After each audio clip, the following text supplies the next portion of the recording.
Hello, it is 9 p.m. on September 11th, 2020.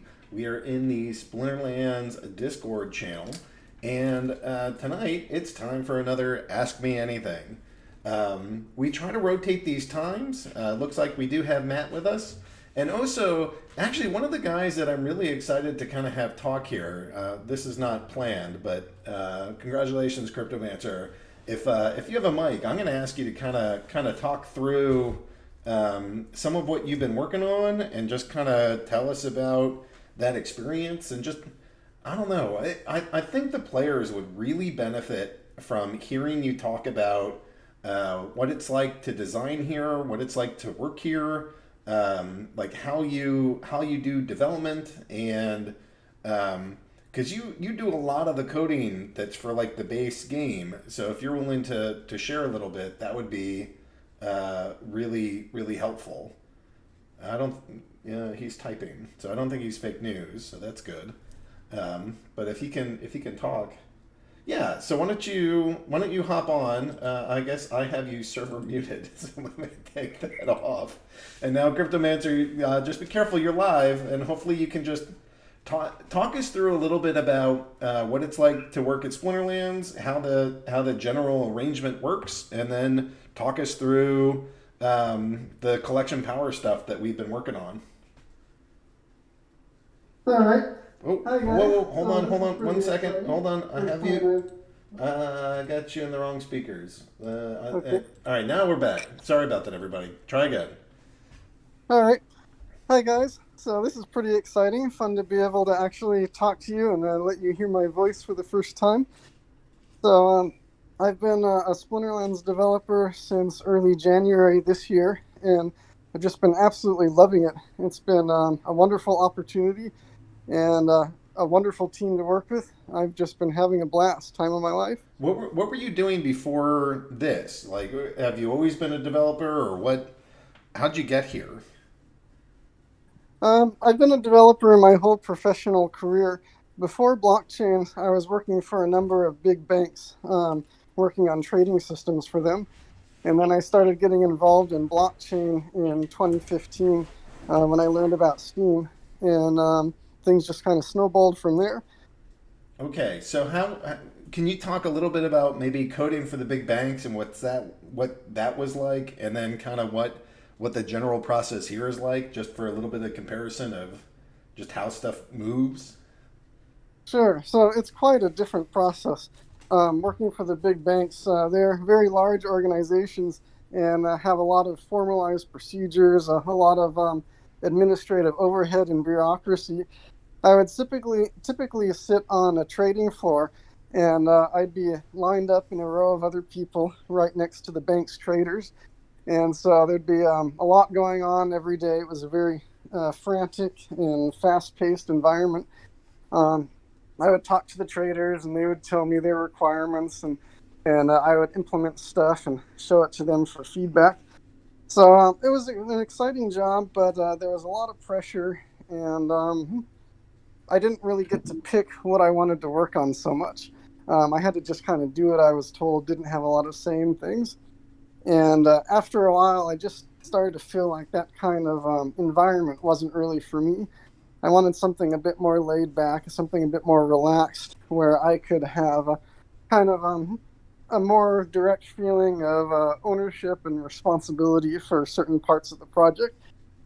Basically, I was a very small cog in a very large machine at the banks, So and how? working for Yeah, yeah, compare sorry. that to here. Let's because So working for Splinterlands is a very different experience. Um, for one thing, the team is spread out all around the world, so it's remote working. I'm based in Japan.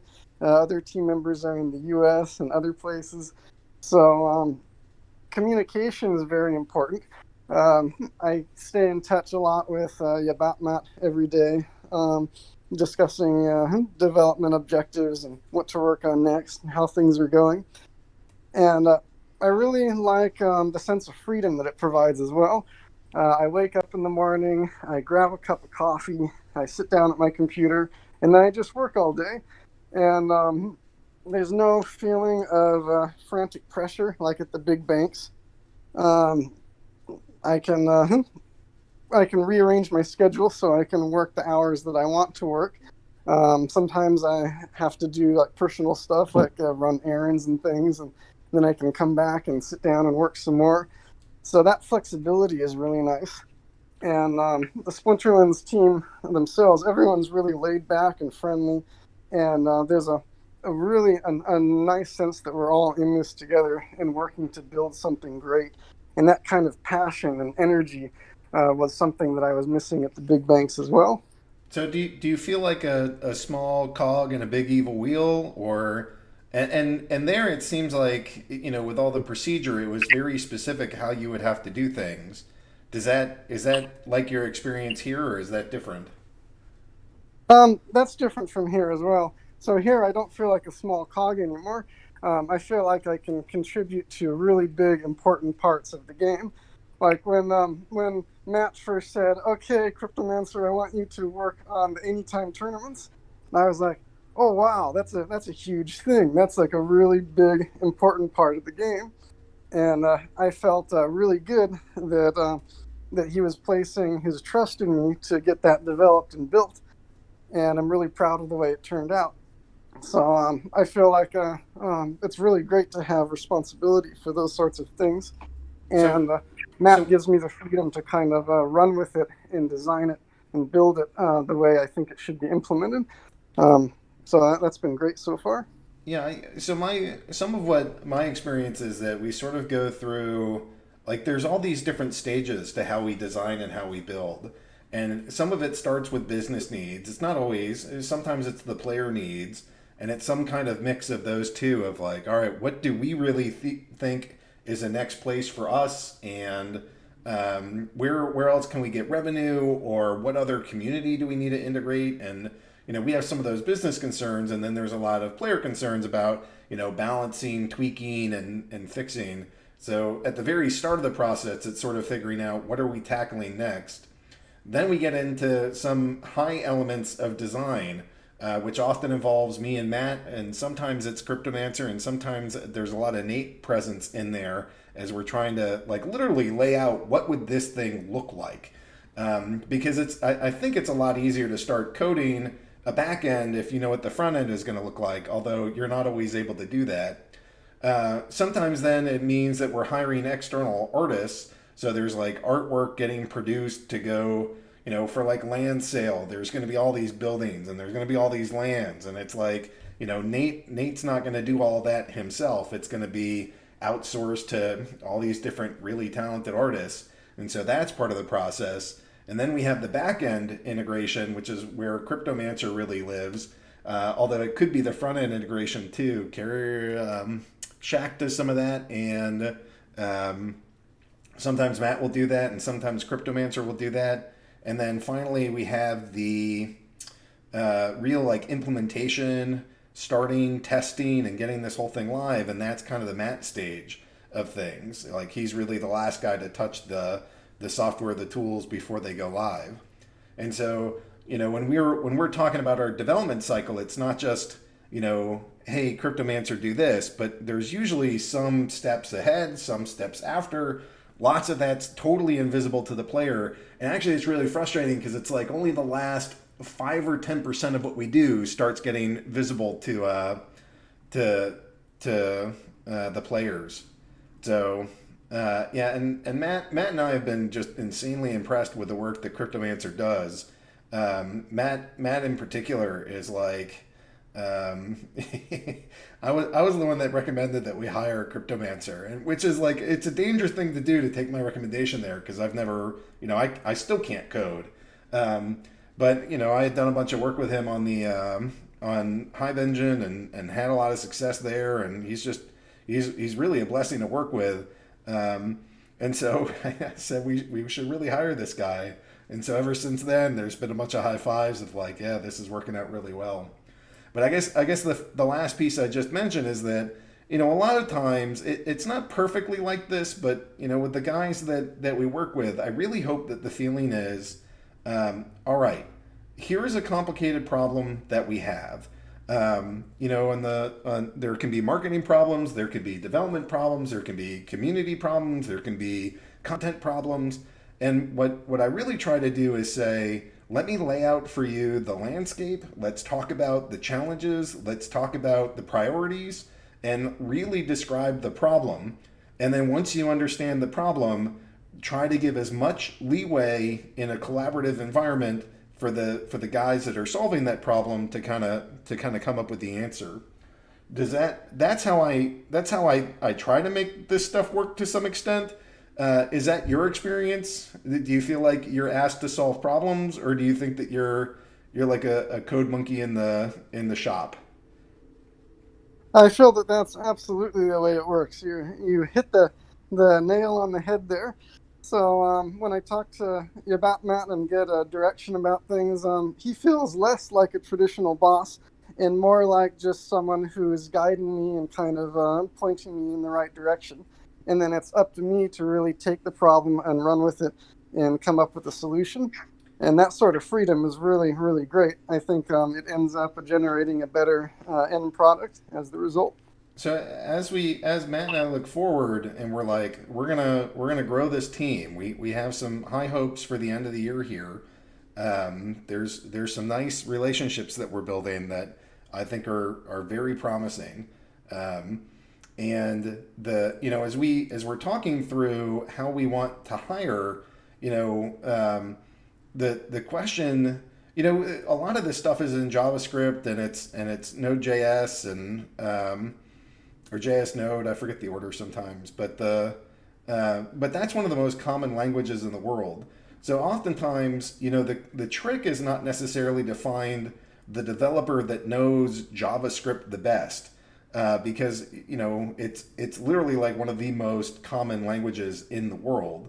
Really, what makes Cryptomancer such a wonderful guy to have around, just as a wonderful human, and like one part is that he's really diligent with like explaining where he's spending his time and how he's doing things, and his code is spot on in terms of like how the code works. But what really sets him apart, I think, is some of the part of him like really eating his own dog food here, of like, he's a player, he participates, he's from this environment, he knows Hive, and just when he's making decisions, he's able to go do that as like a community insider, not just some weird external dev that doesn't understand gaming and doesn't understand what we're trying to do. And so when we're part of what makes us really able to just say, Cryptomancer, here's a problem, please solve it, is that sort of context and backstory around just being part of this community, and being part of Discord. And he like comes into the Mav channel and says, here's what I'm working on, come look at this, tries to involve the players so that they have some sort of sense of that. So that, because one thing that's been so blatantly obvious is that like the players can never get enough information about what we're doing here. And like literally the only thing I think would actually satisfy them to be like, I now have as much information as possible, is if we like installed a security camera behind Cryptomancer and you could see when he was working and every single letter he was typing into his keyboard. And that's kind of invasive. So I don't think we're going to do that. So I don't think we're going to get to like the perfect level of information that you can gather. But, barring some like reality things of like, we just won't intrude on his life that much. It's for me, it's really fantastic to see him kind of release sneak peeks and get a little feedback and talk about decisions, and really live within the community and share within the community, so that by the time that things roll out, you guys have a sense of what this thing looks like, and maybe have even like altered the design some by the comments and the way that you guys do it. So okay, so that, I think that gives a lot of great just basic understanding of how we kind of work here, and what Cryptomancer's role is, and the kind of freedom that we try to give him, so that so that we can say, hey, dude, here's the problem. Let's scope this out like crazy. And then you be you and go come up with a great solution. And so, with that in mind, do you want to talk about your experience kind of with the collection power and maybe what you saw as a member of the community and also from the community about what was going wrong and some aspects of how you chose to tackle the problem and what you did and sort of what's coming up because it's like 3 or 4 days now that we have a pretty big update coming to collection power to maybe it's not the final one but it's getting there. So maybe you can walk us through some of your thoughts, your process, and um, what was guiding you when you were doing this, and how did you get to what it looks like, and what's going to roll out? Tell us some basics about what is collection power, why does it matter, why is it here, how is it beneficial, why should the players like it? There are some players that are pretty noisy that they don't like it, so maybe you can just kind of talk through that. All right. So collection power has been a huge thing that we're doing, as you all know. It's been in progress in some form or another since March of this year and has gone through several design iterations on the way. So that's one aspect that's been a little bit frustrating. We've had to go back and redo several parts of it as we go along. But I think that it's actually good that we went through that experience because it gave us time to really think about how this was going to impact the system and take some player feedback into account and try to really make it as well designed as we possibly could before actually releasing it. So it's definitely not something that we rushed into. And when we did start releasing it, we started rolling it out in phases. So, we had phase one where we just displayed collection power on the screen. And then phase two was using it to actually determine which leagues people get placed into. And then the upcoming phase three, rolling out next week, is going to be actually introducing the separate leaderboards. And some people have asked, why didn't we just do it all at once? Why did we wait and do it in phases? There was a little bit of grumbling this season because having phase three separate from phase two kind of introduced some oddities this season. I know you've been looking at the leaderboard and seeing those people that are maybe in Silver League, but they've got 5,000 rating and they're way up there at the top of the leaderboard. So there's been a couple strange things like that. But that should get resolved in next season. When the season reset, we'll put everyone back into their proper leagues again. And then the phase three changes with the separate leaderboards will allow people to actually stay focused in their proper league. And And yeah, what there have been some. Yeah, what sorry. do you think the benefit of that is? Like, so what what was the problem that we were trying to address? Why did we do it this way? And what why should the players like what we're doing? What are the benefits to them? All right. So first, one thing. Just the reason we did it in multiple phases was to reduce the risk. We wanted smaller changes at a time, and so we could see and evaluate what happened as a result of each of those changes. There's much less risk involved doing it piece by piece than just taking a big bang approach and doing everything all at once. Now, as to the benefit of collection power itself, some people look at it and they see paywall. Um, but other people look at it and they say, well, it should not be possible to just start playing the game right away with a $5 or whatever starter account and get to champion one within a week. I mean, it's not designed to work that way. There should be a steady progression. People should be able to build up their accounts over time, gradually add on to their collection, so they feel a sense of accomplishment by actually moving up between these various leagues. Champion League is meant to be the very pinnacle of success, the top of the charts. It's really something that should be difficult to accomplish. And what we are seeing without collection power was there were a lot of, especially low-level bot accounts that were just flooding into Champion League and taking up too much of the rewards. And that was, in effect, reducing the rewards that were available for everybody else. So So collection. what I've Mhm. seen, it looks like we've reduced the amount of dark energy crystals by about 30 million per month in terms of how many rewards go out. And maybe you or Matt can correct me on that number, but that's if I had the ballpark where that is, it's there.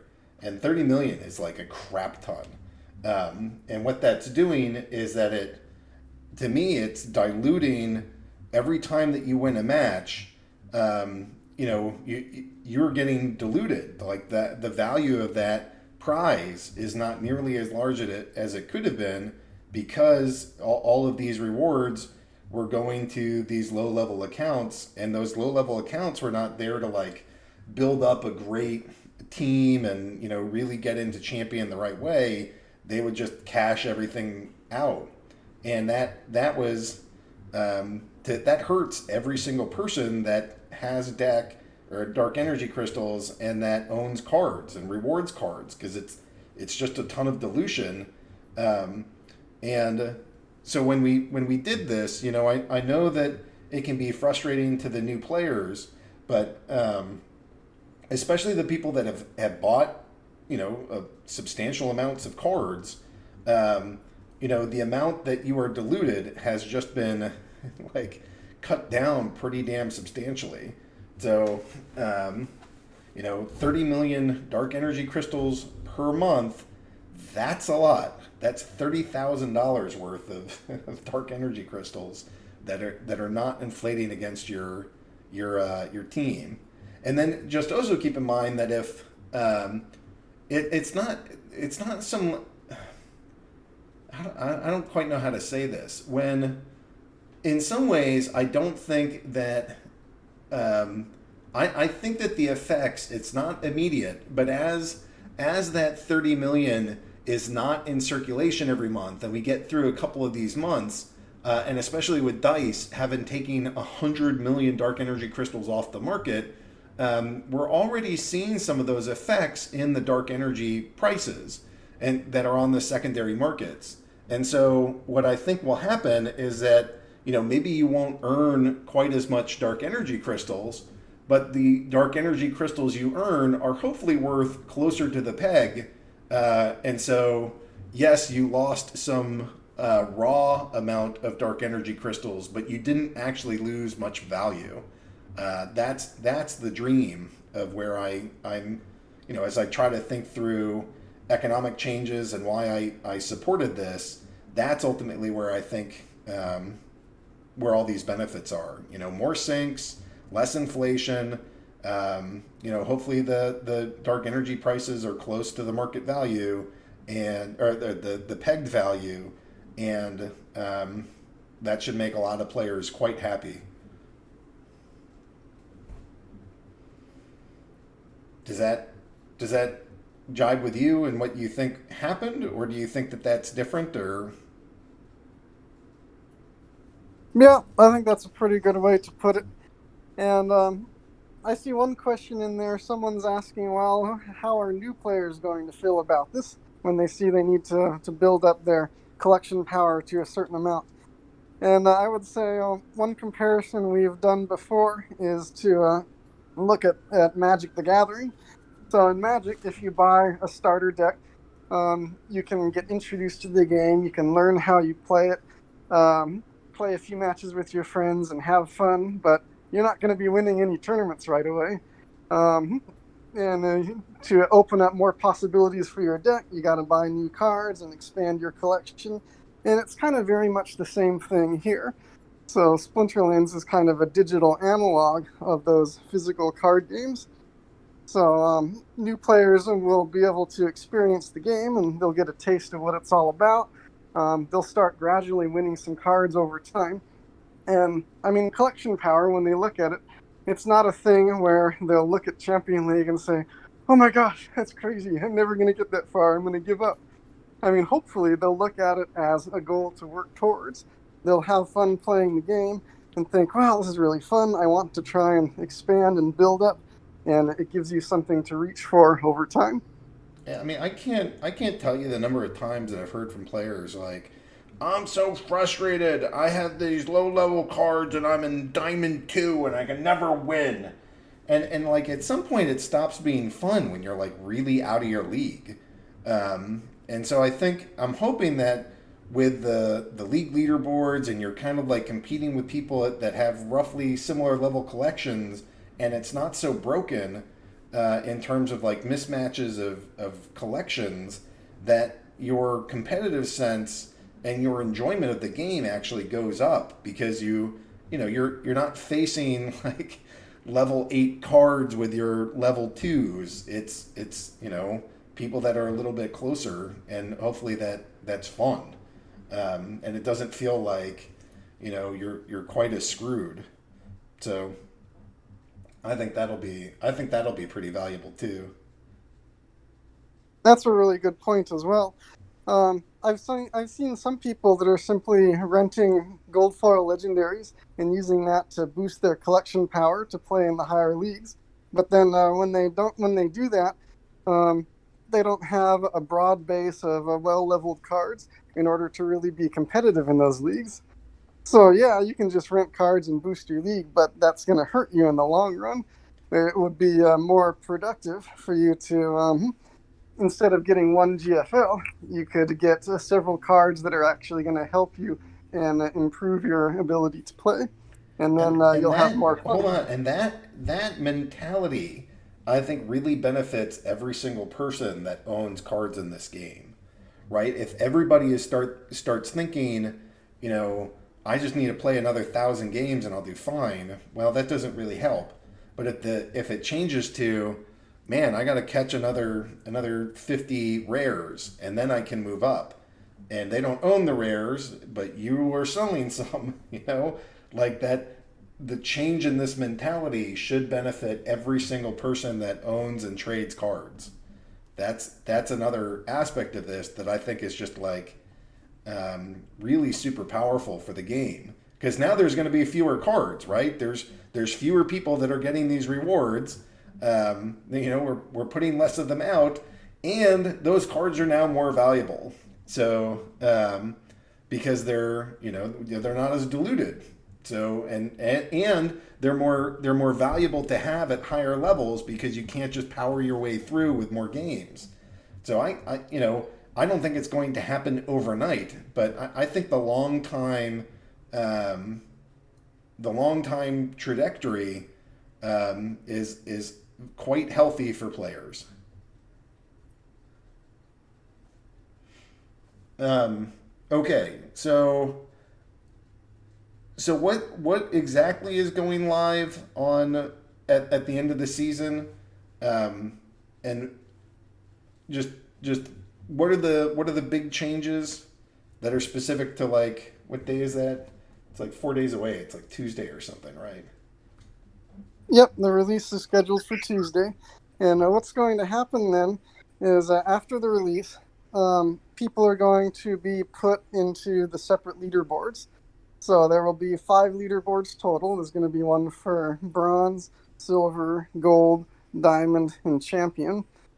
Novice will not have its own separate leaderboard because it's kind of small.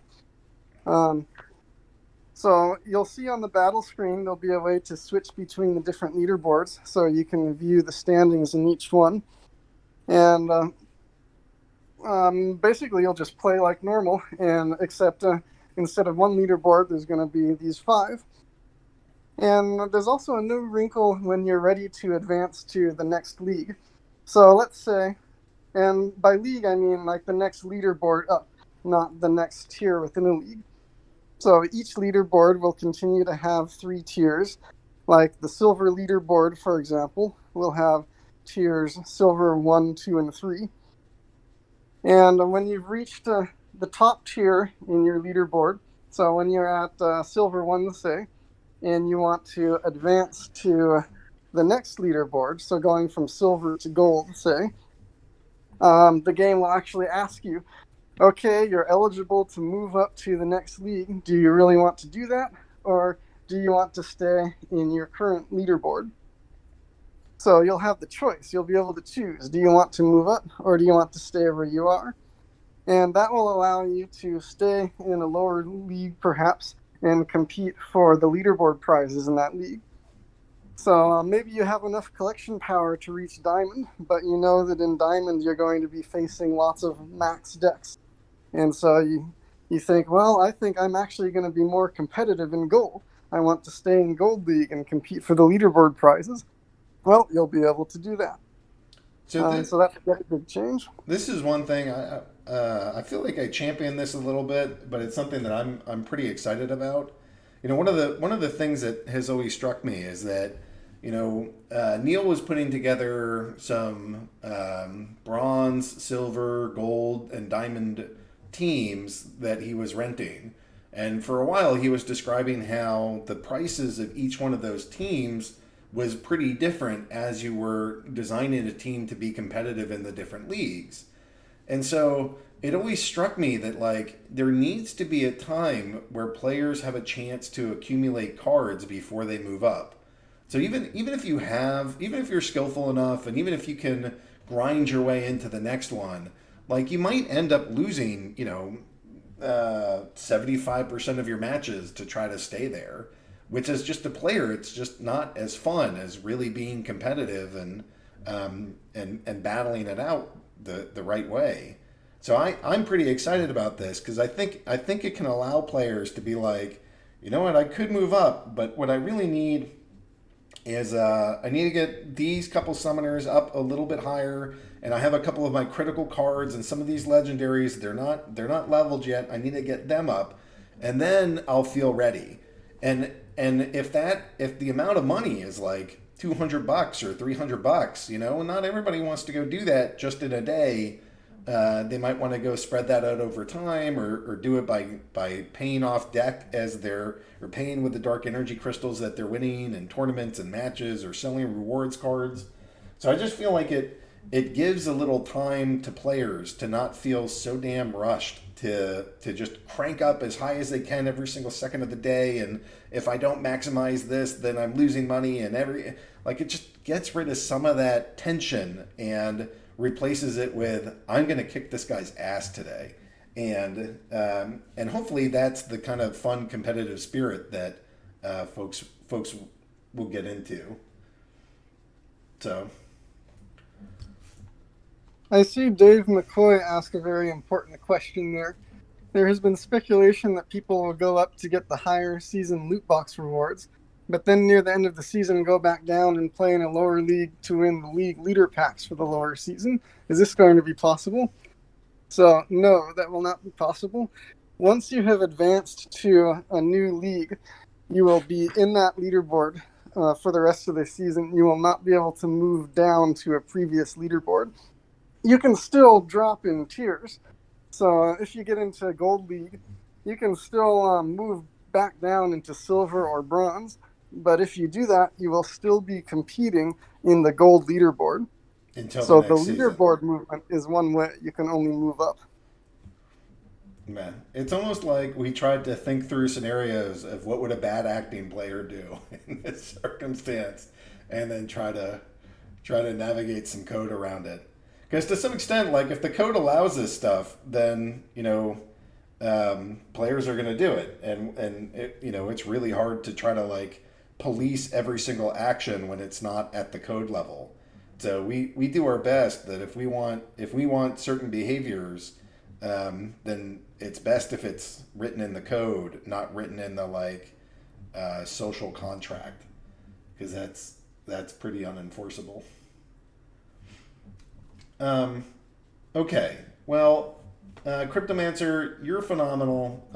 Very grateful to have such a passionate developer who's as talented and makes such wonderful decisions and gives us great tools and utilities. I'm glad that you like working here. I'm glad that you feel like you get to contribute, and I'm glad that you feel like you have fun problems to try to solve.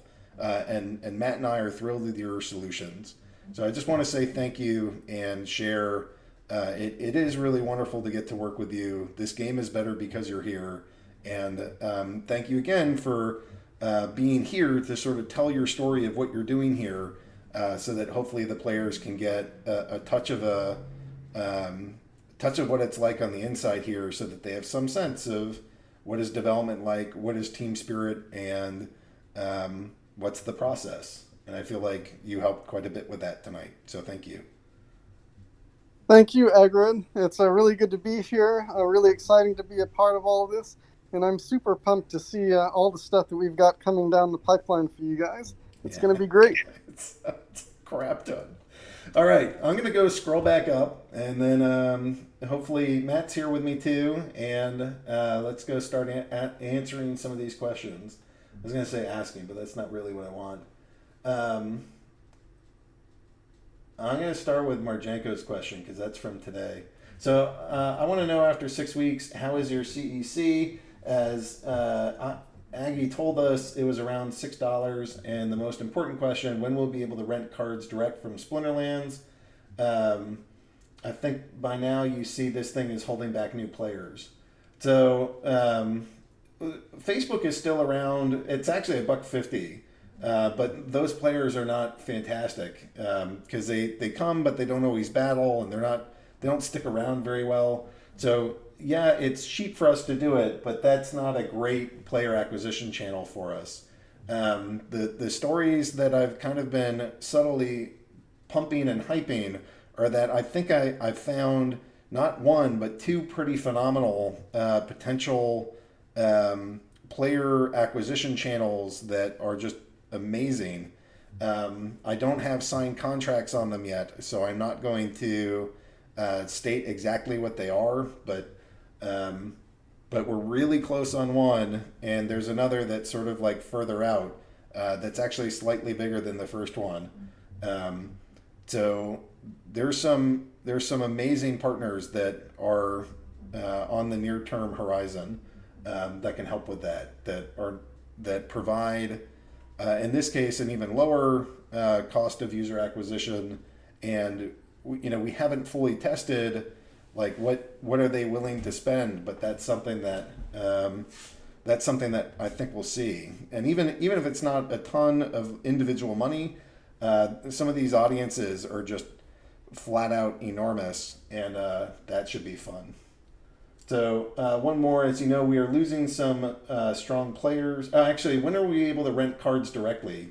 Matt, do you have that on your roadmap? I know that's on your wish list. Do we have that on a product roadmap somewhere? It should be, because it is important. Uh, it's one of those things I don't have a date for, and I'm not sure where we can slot it in. But there's also a lot of just figuring out how exactly that will work. Um, so I don't know, but I've said before, it's a really important thing. The rental whole concept is really unique and awesome, and we need to highlight it a lot more. I also want to do it in a way that doesn't like cut out peak monsters. So maybe just offer their rental service through the Splinterlands website or something like that. That's all I really say about that right now. Yeah, we love those guys. They're great. So, um, if we can figure out a way to partner to make it easier through the Splinterland site, then all the better. One more, as you know, we're losing some strong players, and we are getting new players as fast as we are losing them. Um, I don't know exactly where we are on that right this second, but going back to the previous things, I'm working on some of the largest user acquisition channels I could hope for in the space, and if they're successful, then we won't be seeing that question anymore. But we'll see. Nothing's guaranteed. But there's a silly question that's about my aggro. Will collection power ever play a role in tournaments? And Matt answered that. Will the league leaderboards rewards on the top league rewards, will they replace them? As in, what happens to people not at the top leaderboard? So you'll still get the loot chests, but the league rewards are really for the top of the league. Is the chart of how we're thinking of doing that? That went into a post and it's public, right? The actual rewards for each league? Yes. No, Oh, that's okay. that's probably just going to be as part of the release on Tuesday. Okay. Well, So, we figured it out, and you'll see it soon. There's many more people getting prizes shortly, but we're not going to say exactly what they are, I guess, until the release. What's the benefit of collection power for new players that do not hold cards, assuming that Splinterlands wants new players to join the fun? I gave one answer to this. I think it's that I think it's that everybody has to go collect cards now for real. You can't skirt by with a level 1 card. And so everybody starts getting way more incentivized to buy and combine cards. And that's good for, even if you're a new player and you're earning them, the cards that you're earning should be more scarce. And you guys can figure out what happens to cards that are more scarce. I think that there's like a few questions that are all, I think, at the core the same thing. Dave McCoy down a little lower asked a similar thing, like a fear that no small player would bother to play for 1 or 2 loot boxes. So there's a couple of things here. The first thing is that I think in general everyone thinks about digital games with the free-to-play model, right? Because that's the majority of games, where you can just go in, you can spend money to make things go faster, but you can, if you just play a lot and are a good player, you can build your way up to the top in a relatively short time period.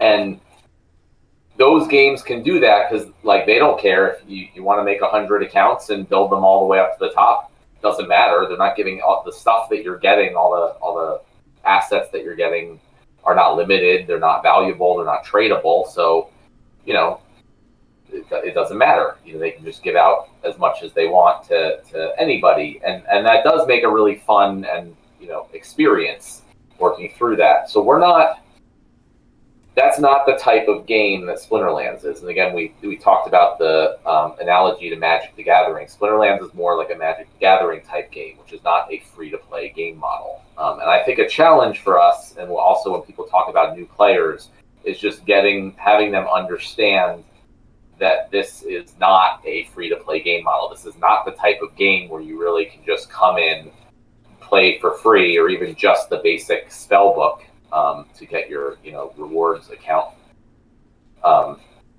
You can't just do that and just build up to the top very easily. You're going to have to go and buy some cards at some point. And you can do that in smart ways or not smart ways, but and that's part of the game also in general. Is like how you buy cards, do you rent cards, what cards do you buy, etc. All those things. But obviously the whole benefit of all of this is that in a free-to-play game, when you do choose to spend money on it, you're spending money, you're giving it, it's gone, you're paying for entertainment. It's really that simple. Here, obviously, you're buying an asset, right? An asset that has value, that you can sell, it can potentially appreciate in value, it's a collectible, all that stuff. So it's a whole different way of thinking about these games. And I think the biggest challenge for us as far as onboarding is to get that message across to people. So it's not like, oh, we need to let new players be able to grow their collections. That just doesn't work if they aren't buying cards. Like that will just lead to the cards having no value in a failed game. Any blockchain based project with scarce digital assets is going to fail if anyone can come in without buying anything and just earn their way up with relative ease. Yeah, I think there's a combination of. So Matt described it as like it's a lot like staking, and you have to, if you want on a proof of stake system, you have to have stake if you want to earn there, and I think that how we've changed that is that it's a mix of proof of stake with proof of skill. And so that to me is really much more fair, because what we're trying to balance is the new player experience and ability to grow here and also the old school player who has lots of assets and doesn't want to see them like crazily depreciate, because then why would they hold lots? So there's that balance of how do you get the new players in, and how do you keep the old players happy? And I feel like it's that combination of proof of stake and proof of skill that's in this game that we've hit a really good balance. And I know some players, especially the newer ones to the ecosystem, if they're, everything should be free, like, well, just give us all. But you should see the grimaces on the heavy holders accounts, because they don't want to see everybody just get everything for free. They bought them, they own them, they have value, and if you just get everything for free, then it's hard for that to maintain a value. Well, I would say if you want that, there's thousands of games in the app stores, right?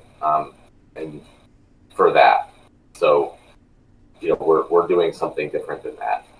And I'd also say, with the fear that no small player will bother to play for one or two loot boxes, if you actually look at the average expected value of each loot box, and then you multiply that by the quest rewards every single day, and the season rewards every 2 weeks, the ROI on the actual amount of investment, if you're kind of smart about it, that it takes to get to that level, like the ROI even after the collection power feature is really high. So I think from that perspective, a lot of people should want to play even for one or two loot boxes. We have the whole yield farming and decentralized finance thing. I mean, that's similar to what you can do on Splinterlands. It's just you farm the yield by playing the game, and the ROI. If you look at it, we have done the math. That's part of what went into the collection power numbers and all that stuff. Is really good. It came down from like ridiculously phenomenal before, where you could just spend $10 and start earning crazy rewards. But again, that just dilutes everything in the long run. And it's a much better mix right now, from what we've seen so far.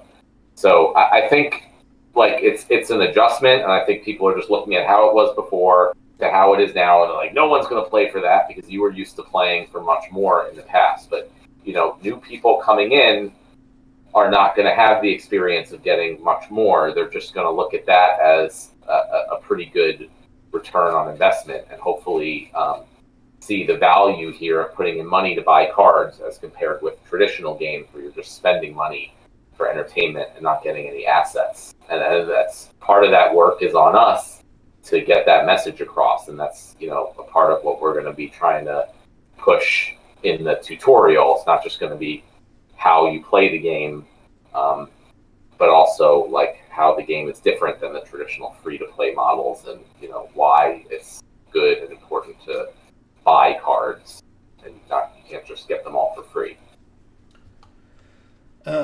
Matt's asking the question, there's a Rusty Android tournament by Gerber. Any chance it could be added as an automated payout option for tournament hosts?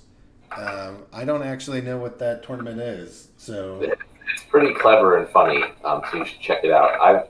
I've actually been talking to Gerber a bit because I put in the sim token for tournaments and stuff like that, and he has some neat ideas. I would like to get in some of that fun kind of stuff, but as always, it's a matter of priorities and time spent on these things. So we'll see. I mean, I would like to, but I also really like how Gerber and some other people are figuring out how to do some of that stuff themselves. I also wanted to jump back to Dave McCoy had a second question about why. Well, it was in the same paragraph about why we're waiting to adjust the rewards. I mean, the reason is because we just don't know how everything's going to shake out from these changes. I mean, it's a complex economy and a complex system with a lot of parts, so we can guess, how things are going to work out, but you don't really know until it's been going for like a season or two. So we could go ahead and adjust the rewards right now to what we think would be good, but the likely scenario would be that we'd have to just go back and adjust them again later, when we actually see how it works out. And I really prefer not to do that. Yeah, players don't like it when stuff changes, or it's certainly not the rewards. So we're gonna wait, collect some data, and then make decisions with numbers rather than. Well, Matt and I's gut feeling on this is, who cares what we think? Let's look at the numbers, see where the numbers are at, and make decisions based off of real, live data. Couldn't agree more with what Matt just shared.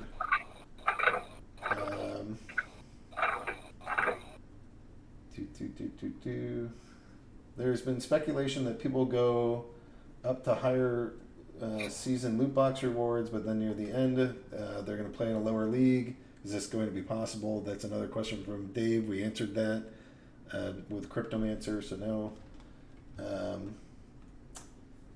I'll reiterate that it's not possible, because once you choose to advance to a certain leaderboard for the season, even if you drop down to a lower league, you will still be part of that leaderboard for the rest of the season. So if you get up to Gold League, and then again, it's your option to choose to advance in the Gold League leaderboard. If you do that, then for the rest of the season, no matter what your league ends up being, like if it drops down, you would still be part of the Gold League leaderboard. Sense. Yeah, and then the reverse. So here's a question from Jim Marty. Would there be a limit for someone staying in certain league? Example, 200,000 accounts staying in silver.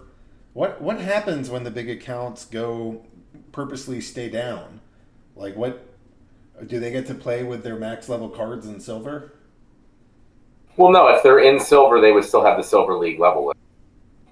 So they could do that, but they would be earning fewer loot chests for quests and season rewards, and it would likely, it's been designed in such a way that it should be more beneficial for them to move up to a higher league. Rock on. All right, so Dave's killing it with the questions tonight.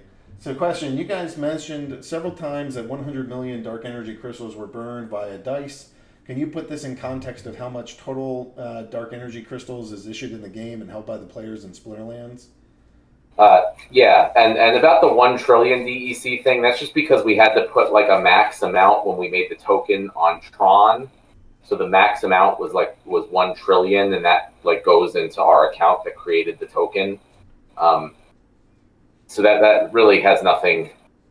I mean, that's just how the thing works. It's basically unissued dark energy crystals, right? Yeah, I mean, there's no limit. It's not like Bitcoin where there's 21 million total. There's no limit on it, and I didn't know there was no way to really do that in Tron, so you just made 1 trillion.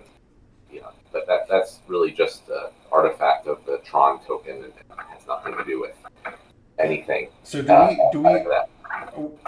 can we say definitively we are not? There's not 1 trillion that we consider ours that we're hoarding in an account that's meant for us to just spend and use? Well, yeah, absolutely not. No, that's totally not at all. Yeah, that's not the case. Because, I mean, the Tron blockchain is not the official record of dark energy crystals. I mean, really the game is, which runs on Hive, but it manages its own internal token balances. And you can see it keeps accurate track of the total supply in Hive Engine and Steam Engine. So if you go there right now, you can see there's 476.9, so let's just say 477 million dark energy crystals that exist today, right now. So the 100 million, which is like 110 million now, burned the dice was like some 20% or so of the total supply that was burned. And how much are we holding? We have roughly 150 million, and that varies, but roughly in that range. So there was 100 million that we reserved when dark energy crystals were created for, just for promotional purposes, whatever. When we get it listed on like Tron Trade and different things, we have to put some up for initial liquidity. If we want to do promotions, we haven't used very much of that. So that's the majority of our 150 million. And the rest of it is us buying it on the market to cover, to cover people buying cards on the market with credits. And also for tournaments and everything, all the dark energy crystals we pay out, basically, we buy on the market. So right. So it's 20% of like the liquid supply, but considering that we're not buyers of the dice as a company, you could take away another 150 million from that, and now it's more like a third of all dark energy crystals have been burned in the last 2 weeks. Maybe not all of them, but a third of all the circulating or the eligibles, because the game isn't purchasing them. So people have asked us, what do you think of the dice sales so far? And in my eyes, roughly a third of all the eligible dark energy crystals have been burned for them. I mean, like that is killer.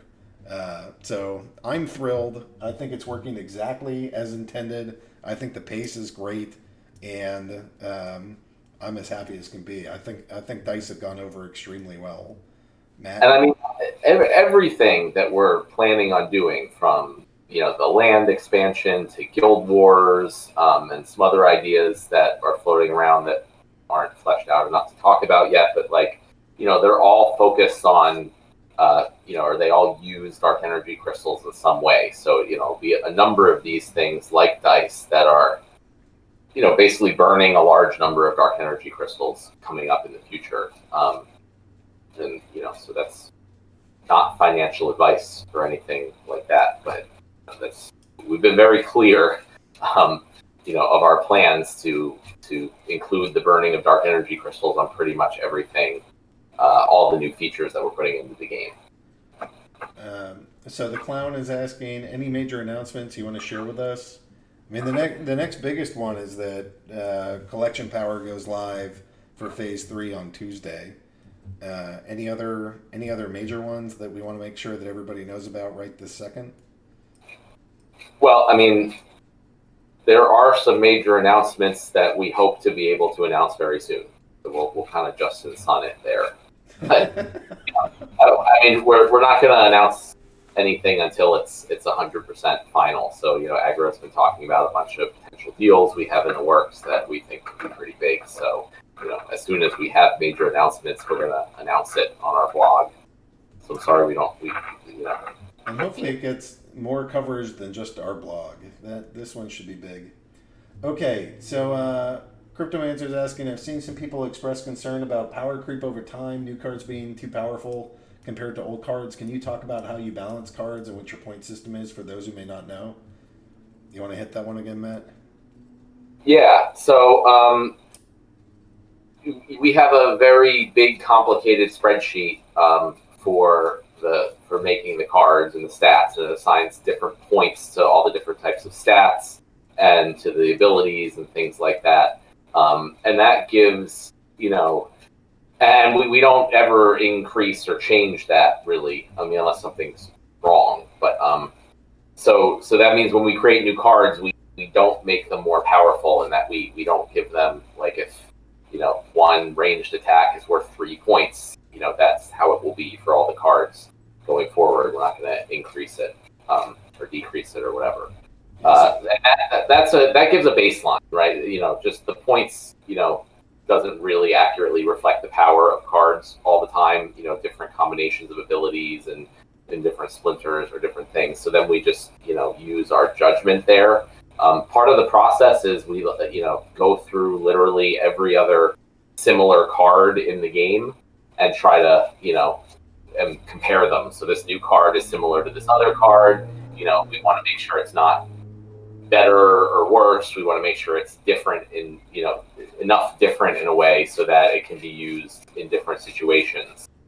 And that, that gets harder and harder as we add more cards, but obviously we also add new abilities, which allow us to make, similar cards, but that are unique, because they have new and different abilities.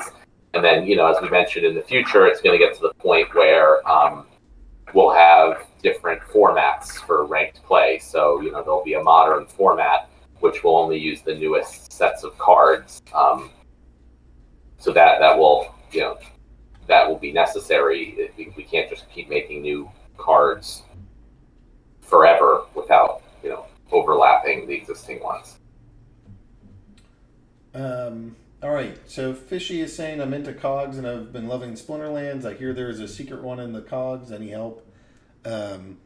We have some plans with cogs. We actually have, I think it's a couple hundred cogs from that original series. 100 packs. 100 packs. So it's our plan to go distribute those. We wanted to get in on that original one, but the back end of Wax wasn't like fully established. So for like their atomic assets and how we as a separate blockchain might be able to interact. So we're friendly with cogs. I hope to go do more stuff with cogs. And we'll I don't know if there's a super secret that I want to put out right this second. Carrie's messaging me, so let's see what her comment is. Whoops. Oh, we don't have cogs. We have cogs now. All right. Well, I don't know what that is. We'll see. We're talking with cogs. We're friendly with them. We don't have anything specific lined up right now. Okay. Where we're at. Tournament pools. No. Dave is asking another question. Could you give each guild the ability to create one free tournament each season so we can team build within our team? So we can team build within our guilds, or to start build up rivalries with other guilds? I would say for that, we're planning to do guild wars. So that's really... Yeah, I mean, you guys will be... Tournaments between guilds. You'll be battling all the freaking time. I'm sure that there's going to be some pissed off rivalries soon enough. As soon as people start getting different amounts of guild points, you guys are going to have rivalries. That's my theory. All right, I want to get through like a handful more questions, and then we're going to shut this down because it has been an hour and it's late for both of us. But there's a handful more. I want to kind of get through these last ones and roll. What is the ROI for someone with champion level collection power? Is there any documentation? What is the ROI for someone with 3 million collection power? I don't have numbers in front of me to give you, but all the probabilities, and the details of everything have been published. So you can look at the different levels of collection power, the different league rewards, basically. Calculate, people like, I think, Neil McSpadden, they like to do these calculations in the spreadsheets. So you can calculate the expected value of all the rewards and then calculate the ROI. Of course, the ROI depends on, you can get 3 million collection power in lots of different ways. So it depends on how smart you are buying cards and all that stuff, which we feel is part of the game, right? It's not just playing, but it's also, very about, how you get cards, are you renting them, what cards are you getting, and all that stuff. So, we're not going to put out ROI numbers, especially because we want to stay away from calling things an investment as much as possible. We make the game, and, you guys can figure out all that stuff if you want. Any idea on what the Splinterlands, or formerly Splinter Talk token, will map to in-game, if at all? Yeah, it's still planned. We got a bunch of things that we're working on that are a little bit higher priority than this still. But we want to have a shop in there, or like a tab in the shop where you can buy cosmetics and maybe some other pieces in-game, where it's really only that token that we'll accept for that. So yes, it's planned. There will be a shop, and it'll accept it in the shop, and some of what those prizes are TBD. Some of them are just going to be cosmetics, and we'll see. So Stealth Trader's asking, if there's no limit on dark energy crystals, is there any reason to hodl dark energy crystals if it's unlimited? I think you could say the same thing about Ether or Hive, or the majority of tokens. So unlimited, doesn't it? there's still a limited amount produced, every day or week or month or whatever. So it doesn't mean like there's literally just unlimited amounts being flooded in all the time. There's an inflation rate, that's set. So they are limited with time, but as time goes on to infinity, there's no like hard cap like for Bitcoin. So it's again really no different than lots of cryptocurrencies, and they can still, if as long as the uses of dark energy crystals outpace the inflation, then the value goes up, right? It's just supply and demand with anything. So for a while, that wasn't the case. As orbs were slowly selling out, there wasn't that much to buy with dark energy crystals. The inflation, especially as the rewards were being gained, was far outpacing the burn of the dark energy crystal. That has been reversed significantly since the release of Dice, and as we mentioned, we have every new feature we're planning is going to incorporate burning dark energy crystals. So as long as the burn rate of dark energy crystals outpaces the inflation, which we expect it will, then the value should go up. And we also have some other ideas to incentivize holding dark energy crystals, aside from just price increasing. Hey, no more questions, guys. I'm gonna answer the ones that are here, because I think we're just down to the "Don't Stop Me Now," which often looks like "Don't Stop Meow" to me. Could we be able to pick different level cards when playing ranked, for example? In the you mean in the team collection, in the team creation screen? Yeah, that's something we need to put in. It's again a matter I gotta figure out the user interface for that and the priority there. But I know that's been something a lot of players want for a long time. So yes, it's something we want to do. No, I don't have a date for it. All right, I think that's going to be the end for it tonight, guys. So, anyways, just tons of love to Cryptomancer. So glad you're on this team, and really well done with the collection power. I'm really excited for where we're going as a company. There's just a ton of opportunity and excitement and good stuff that's all right around. I literally think it's right around the corner. We'll see. I'm always overly optimistic, but there's just a ton of good things that are happening, and there's a lot of development that's going to roll out in this last 4 months of the year. And there's lots to be grateful for and excited for. And as always, I just want to say this game is made possible by the players and you guys, trusting in this team and trusting in each other and trusting in this community and helping one another. I see a lot of kindness. Like sometimes, people do call us terrorists, but, for the most part, you guys are really phenomenal, especially as new people enter. And I think that one of the greatest strengths that our company has is the community itself. Not always when you're gunning for me and Matt, but when you guys have got your friendly faces on and you're welcoming new people, like this community is really at its best. So I'm grateful. There's a lot of wonderful human beings that participate here, and thanks for taking the time and having that kindness in your heart to point towards other players and say, welcome to crypto, welcome to gaming, welcome to Splinterlands. Let me help. And it's pretty amazing to see and watch. I'm proud of you guys. Matt, anything you want to add or close out with?